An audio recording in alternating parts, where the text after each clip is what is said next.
Sergio, man. Kevin, I have to start with asking you, why do so many people love this movie? The love in this room during the screening was incredible. 40 years later, can you bottle it and figure out why? I can't really. I mean, I think that you know, it's got some great songs. A few. Yeah, I mean, it's interesting because the movie, they did something that was unusual at the time, which was they released the songs before the movie came out, so they were already on the radio and people already had associations with it. I also think that there's something about being an outsider, you know, being a bit of a rebel, standing up to authority, letting your freak flag fly in a very 80s kind of version of that, you know, clean, safe sort of version of that people still respond to. And I think a lot of it has to do with the music. Yeah. I wish everyone could have the experience I had coming up backstage and the credits were playing and Kevin's going, good dong, good dong, good dong. So if I had a meme of that, we could do really well. Well, that lick, I mean, I gotta say, just from a musical standpoint, it's like one of the weirdest, greatest licks ever. That a lot of it's what they call an earworm, I think. Yeah, it really is, and then that's just one after another, after another, after another. Yeah, whoa, whoa, whoa. I mean, all that layering and stuff is great. It's one of the great. I mean, I always look at that record as like one of the great produced records, and the reason that I have that association with it is because when I was on the set. I didn't know Kenny. I don't even know if Kenny came to visit. He probably didn't. He was one of the many writers that the screenwriter Dean Pitchford was co-writing these songs with.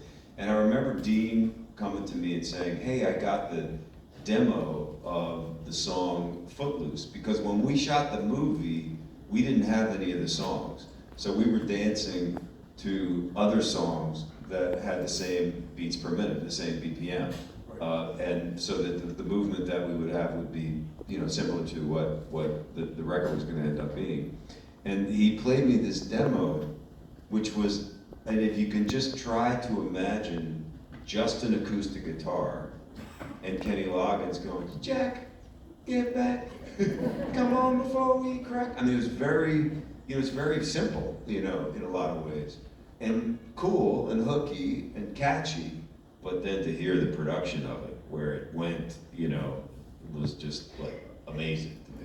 Well, you pointed out last night you were at an event for Dean Pitchford, who wrote the screenplay. Mm-hmm. And I think it's interesting to remember that, unlike a lot of movies now, they pick the soundtrack later. They sort of later. Sure. Yeah. But can you explain that Dean wrote the lyrics with Kenny and other people? Yeah. So he's imagining your voice as the character in these songs, which is very, very unusual. Yeah, it was really unusual. He was a songwriter. He had done some he had been on Broadway as an actor. As you mentioned, I mean, last night he was inducted into the Songwriters Hall of Fame, which is like a great, great honor. And my brother Michael and I were there. We have a band, and we played Footloose as a surprise for Dean, you know, with the house band. So it was really a lot of fun. And you guys bought the wrong tickets. Yeah, no. You stuck with me. No, not as fun as this. And so he started writing. I think kind of went from sort of Broadway type stuff to pop songs, and was partnered with a couple of pop writers. And then read an article about a town where dancing had been banned, and wrote the screenplay, and then went out to a bunch of great artists and songwriters and co-wrote all of the songs in the movie along with the screenplay. And then, you know, that was a pretty unusual thing to do. Yes, you're right. Needle drops are incredibly popular now and have been since the 80s. You know, you take a pop song and you license it, you stick it in the movie, and then that makes people feel something. As amazing as the film is, and as much as we love it, take us back it's 1983, 84, you've done a few films. Because I'm always amazed when scripts like, how do they work on paper? Are they that good? But like, your agent calls you up and says, dude, I got a role for you. You're a teenager, you move to town, and you're gonna get the town to dance. Yeah. Is that the pitch? You're like, Yeah. great, it sounds good, I'm in. Yeah, well, you know what sounded good about it? You're the lead. It's because so, that was it, honestly. There was no, it wasn't that, I wasn't that analytical at that point. Let's see, should I do this? I don't think so. You know, I was, you know, I'd been doing some supporting parts, and I did, you know, and I had been in the Diner, which was an ensemble thing. And while it was like, you know, it's a very popular movie and a really great movie, a movie I'm proud of, but it's one of those movies that people forget was really not a hit. You know, it was a critical success, but didn't make any money, it didn't push anything to the next level, like, for my career, other than just, you know, I was in a good movie and with some other good actors. You know, the audition came, and the weird thing about it is that I didn't really get from the script that to the extent of the dancing. I didn't get that it was a dance movie. I didn't get it. I literally, they said something along the lines of, oh, and you're gonna have to have a dance audition. I was like, what? I'm not a dancer. I said, I love to dance. I've been dancing since I was in high school. I like it just because I like girls. And, you know, so I said, you don't need a choreographer, by the way. Just turn on the music and turn on the cameras. I'll dance around. I've got no problem doing that. It's going to be fun and great. They were like, you don't get it. You don't understand what we're going for here. And I went out to, once I got the part, I went out to California and went to the Paramount lot, and there was an entire soundstage that had been set up as my dance rehearsal room, basically for just me, and it had bars and vault, you know, gymnastic stuff and a mirror and the whole thing. I was like, oh, I've really gotten myself into trouble here, because this is way out of my skill set range. But to answer your question, yes, it was an exciting road to getting the part. Not an easy one, because there was a lot of resistance. It's funny you mentioned resistance, because I had come across the story and asked you true or false to this. The legend is Dawn Steele, who was the studio head at the time, said you wouldn't work in the role because you were not, and these are her words, not mine, fuckable. Yeah, that's true. Yeah. Oh my God. No. I don't think it's true that I'm not fuckable. It's true that she said that. No, she definitely said that. To you, She didn't say it to me, no. She didn't say it to me. She said it to the director, Herb Ross, the producer, Daniel Melnick, and to Dean Pitchford, who was a writer. That's a lot of people. Well, yeah. I mean, it's probably a bigger list than that. You know, I had gone through, you know, multiple auditions. I think she looked at some character, you know, like Diner. She probably did Diner, you know, and you can make the argument that maybe that guy wasn't fuckable. I don't know. But you know, I don't know that I had just that sort of. I don't know. I don't really know where she got that from, but to my undying gratitude, Dan and Herb paid for an additional screen test for me with their own money to try to convince the head of the studio at the time that I was the right guy. That was the fuckability test. Yes. What was involved in that? Okay. I'm going to tell you, and this is 100% true.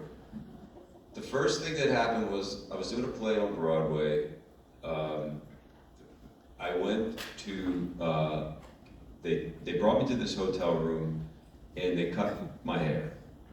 And they hired like the world's most expensive hair cutter. He had come from Japan, I can't remember his name, I think it was like a single name. And while my hair was being cut, I looked up and he had his eyes closed. And I thought to myself, and they told me that the haircut was gonna cost $1,500, which is an outrageous amount of money in 1984, right? 83, 84. And I was like, wow, you can pay $1,500 with your eyes closed and cutting my hair? Anyway, that was the haircut that sort of started that kind of, you know, thing of the look. Then I had a whole bunch of scenes. They hired actors to, on film, on 35mm film, I played the scenes. And then they had a whole bunch of clothes for me to try on, sort of like a wardrobe test. So I put on one set of clothes and it come out kind of like they were playing music, and I wasn't even really trying to dance, but I was just kind of moving around like, hey, whatever, trying to be cool, you know, yeah. And then I put on another outfit and then do the same thing. Instead of starting this, and then they cut it together, they sent it to LA for her to look at in the screening room. Instead of showing her the acting scenes, they took the wardrobe scenes and cut them together to some pop song, I don't remember what it was. And they started playing it, and she watched, the legend is, she watched 30 seconds, the lights were still out, she stood up and said, you know, yeah, you can hire her, that's fine. Yeah.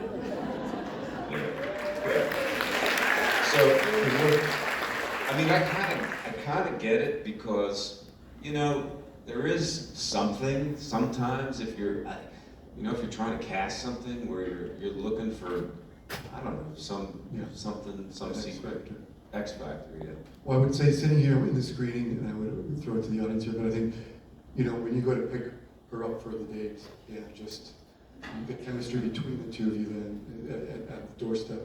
I mean, you could feel it in the room, just like everyone's heart goes over to her and for you, and so you passed the fuckability. That's true. I hope so. I want to jump to the, speaking of sort of things through the years, but tell us about the ending, because that was filmed later, correct? Yeah. The whole dance scene, it was not supposed to be there? Yeah, it's a fascinating thing.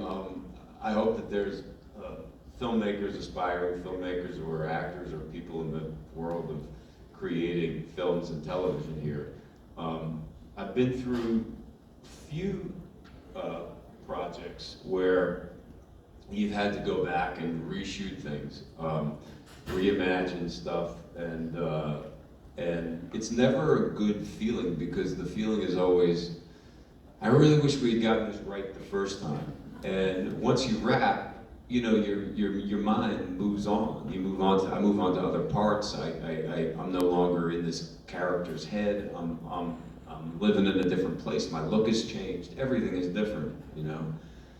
And so when I got the call that we needed to reshoot the ending of Footloose, I was like, oh, that's terrible. That's bad news. Like that was based on audiences' reactions. And what happened was, when I run into the barn or wherever it is, and I say, let's dance, I haven't seen the movie for, I don't know, whatever, 40 years, but I believe that what happens is it starts out fast. Well, in the original cut, it started out fast, and then Herb, the director, had this idea that it would go to this beautiful kind of slow motion thing. And he had, I remember seeing lights that were draped around the outside of the camera lens, which was fascinating to me because I was interested in cameras and stuff like that. There was a lot of glitter that was being thrown from glitter things, and everything was like, it was like 48 frames per second, or maybe even slower than that. I think we were using like high-speed cameras, and I was like, this is going to be the coolest thing. It's very emotional. It's like, you know, me and Lori are spinning around, and you know, it's like, and the audience was just completely bummed out, because they'd been sitting in their chairs wanting to rock for the entire movie. And a movie like this we needed to see the kids dance. I mean, you needed that's what it needed, was to see these kids dance. So we went out to California and, I got my hair cut and we got, $1,500 later. Yeah, right. No, I think it was cheaper than that this time. And they got the kids back, and actually they hired local, like real LA dancers. Even in the interim between when we shot the movie and when we went back for the reshoots, that whole popping and breakdancing thing had sort of blown up in a way. So they added that. They added that possibility that there could be a kid that was doing that, spitting on his back and stuff like that. And that whole thing was new, and I can guarantee you that the money that they spent and the smarts to look at the audience's reaction and say, we need a new ending, was definitely worth it. Yeah, I mean, you could tell it in the audience here tonight. It was, and just the other night I watched it at home with my wife, and she jumped off the couch, and so it's still, I mean, it's amazing that how things, you're right, but sometimes things can be like, oh, is that bad? But then someone had the vision for it and caught it. It's amazing when you got it, fixed it then. Yeah. What was it like filming? I mean, it was in that small town. Did you have a nice? Was it a tight shoot, a short shoot? Did you have good times with Lori and everyone else, or what was it like coming in there? Yeah. Well, for me, every job that I would get at that point in my life was a magical thing. I mean, I was just so happy to be gainfully employed and to get onto an airplane and fly to a part of the country. I'd never seen the mountains, never seen the middle of the country. I'd never seen certainly never been to Utah. And I remember landing in Salt Lake City and looking around and looking at these mountains and this completely, it was like a foreign land. It was like landing on the moon or something. And also just even just culturally, and back then it was a very agricultural, heavily Mormon town. It still is, and it's a little bit more built up now. We were all stuck in just the shittiest Holiday Inn. I mean, hotel, on the side of the road, all in tiny little rooms with a pool, and one pool that we all kind of would share. The crew was mostly from out of town, because I can't imagine that there was much in terms of local kind of crew. A lot of the people that we used were Mormon kids, and they were really excited to be in the movie, but also, this is a movie crew. We were doing a lot of stuff that was not accepted in that community, so there was, I don't know if there was really tension. I don't remember that, but I think that there were some times when we were told that we had to dial it down a little bit in terms of like the partying and stuff like that. Did you? I remember I spoke with you once a few years ago, and you talked about where you were in your career when this film came out, and what it did for you, but also how you chafed a little bit at then. How do you, when you look back now, how does this movie fit into your life and your career? Well, yeah, I mean, the movie, I'm so thrilled to have been in it. I can't believe it's 40 years.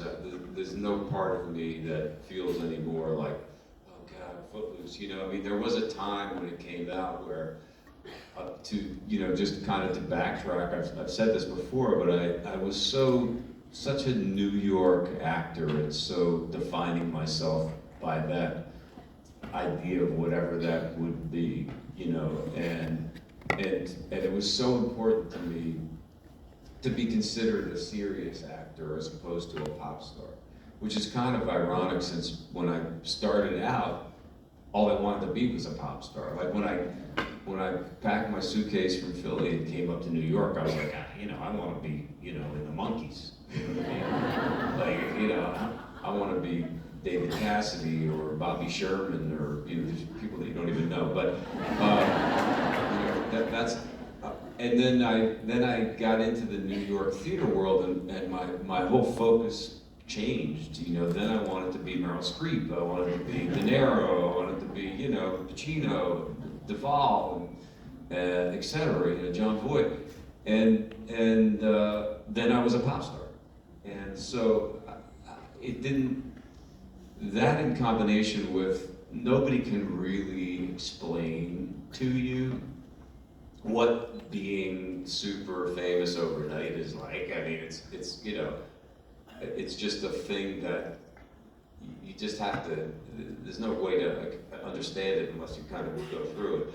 And that was something that I was just not comfortable with and resisted. And I think, did a lot of like.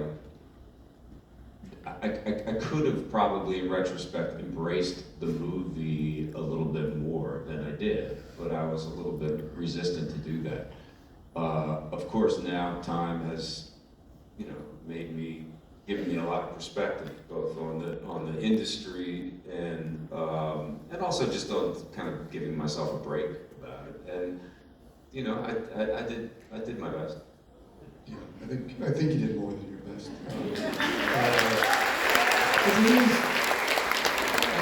I think it's just an interesting point to raise with you, because I thought, artists are always conflicted, like, is this my best work? It's not my best work, and often have this thing they want, but yet, here's this thing that, lives on for so many people and really makes people happy. And I think, to see how you've embraced it now is a beautiful thing as well. So.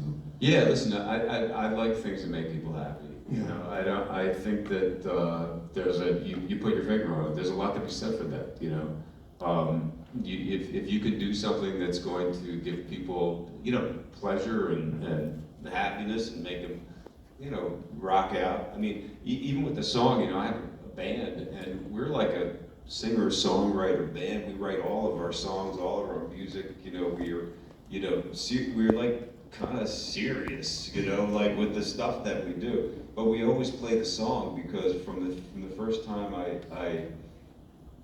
we put the band together, I said, let's just play Footloose. Like, it's going to make people happy. It's not our song, but they're probably going to be.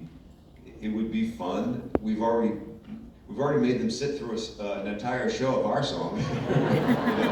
So let's just give them something fun to do. And we don't play it all the time, but we play it a lot, and it makes people happy.